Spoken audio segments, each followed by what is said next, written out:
Hello guys, আসসালামু আলাইকুম। দেখতে পাচ্ছেন এখানে সব রকমের ব্রাশ আছে, সব রকমের যাবতীয় জিনিস আছে।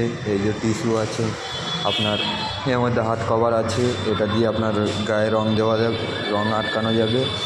এটা হচ্ছে হলুদ কালার, এটা কালো, এটা আপনার একটা কালার আছে। এইগুলো আপনার এই দেয়ালে আঁকা হবে, যে আর্টিস্ট করা আছে আর্টিস্টের উপরে আঁকা হবে। এটা হচ্ছে কালার, দেখতে পাচ্ছেন গাইস।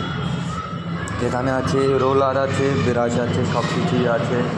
দেখতে পাচ্ছেন এই আর্টিস্টটা হবে এখানে। এই যে টম আর্টিস্ট আছে, টম আর্টিস্টটা এখানে হবে। তারপরে যে আর্টিস্ট আছে দেখতে পাচ্ছ গাইস আপনি, এখানে যে এই আর্টিস্টটা, এইটা এখানে হবে। এই যে আপনাদের এখানে আঁকা হবে গাইস। আর ওখানে যে আর্টিস্ট আছে দেখতে পাচ্ছ গাইস, এই যে এখানে এখানে এই একটা আর্টিস্ট আছে, দেখতে পাচ্ছ এখানে কতটা আছে। একটা গাছ আর্টিস্ট আছে, এখানে আসবে।